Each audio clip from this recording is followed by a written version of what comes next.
करवा चौथ व्रत कथा। कार्तिक वदी 8 को करवा चौथ कहते हैं। इसमें गणेश जी का पूजन व व्रत सुहागिन स्त्रियों अपने पति के दीर्घायु के लिए करती हैं। प्राचीन काल में ध्वज नामक ब्राह्मण के 7 पुत्र और वीरावती नाम की कन्या थी। वीरवती प्रथम बार करवा चौथ व्रत रखने के दिन भूख से व्याकुल मूर्छित होकर पृथ्वी पर गिर पड़ी। तभी सब भाइयों यह देखकर रोने लगे और जल से मुंह धुलाकर एक भाई वट के वृक्ष पर चढ़कर छलनी से दीपक दिखाकर बहन से कहा कि चंद्रमा निकल आया। उस अग्नि रूप को चंद्रमा समझकर दुख को छोड़ वह चंद्रमा को अर्घ्य देकर भोजन के लिए बैठी। पहले कौर में बाल निकला, दूसरे कौर में छींक आई और तीसरे कौर में ससुराल से बुलावा आ गया। ससुराल में उसने देखा कि उसका पति मरा पड़ा है। संयोग से वह इंद्राणी आई। वीरावती उन्हें देखकर विलाप करते हुए बोली कि हे माँ, यह किस अपराध का फल मुझे मिला। प्रार्थना करते हुए बोली कि मेरे पति को जिंदा कर दो। इंद्राणी ने कहा कि तुमने करवा चौथ का व्रत बिना चंद्रोदय चंद्रमा को अर्घ दे दिया, यह सब उसी के फल से हुआ।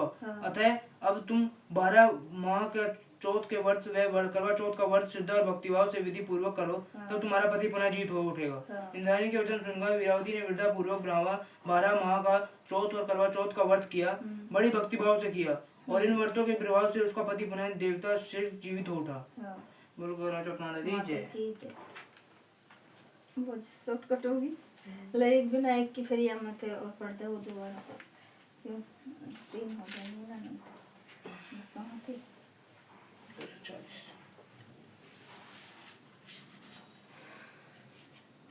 जय करवा चौथ माता वही वाली ना। हाँ। विनायक जी की कथा। एक गांव में 2 माँ बेटी थी। बेटी माँ से बोली, गांव से सब लोग गणेश मेला देखने जा रहे हैं, मैं भी मेले में जाऊंगी। माँ बोली, वहाँ बहुत भीड़ होगी, कहीं गिर पड़ गई तो चोट लगेगी। बेटी ने माँ की बात नहीं मानी। माँ ने बेटी को 2 लड्डू और गंठी में पानी देकर कहा, एक लड्डू तो गणेश जी को खिलाकर पानी में मिला देना, दूसरा लड्डू तुम खाकर बचा वो पानी पी लेना। बेटी मेले में चली गई। मेला समाप्त होने पर सभी गांववासी वापस आ गए, परंतु उसकी बेटी नहीं आई। वह गणेश जी के पास बैठी थी। एक लड्डू पानी में गणेश जी तुम्हें, एक लड्डू पानी में मुझे, इस तरह कहते हुए पूरी रात बीत गई। गणेश जी ने सोचा कि यदि आज लड्डू खाकर पानी नहीं पीऊंगा तो ये अपने घर वापस नहीं जाएगी।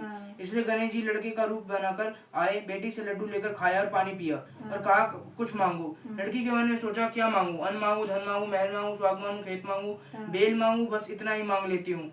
गणेश जी उसका मन की बात सुनकर बोले, अब अपने घर जाओ, जो तुमने सोचा है वह सब तुम्हें मिलेगा। लड़की घर पहुंची तो माँ ने पूछा, इतनी देर कहाँ लगी?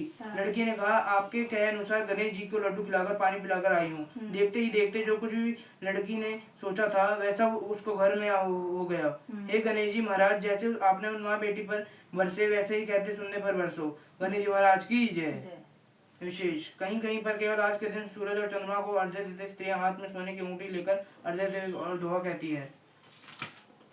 सोने की मुद्रा, मोतियान का हार, चंद्र सूरज को अर्घ्य देती, जियो मेरे वीर बरतार। की जय।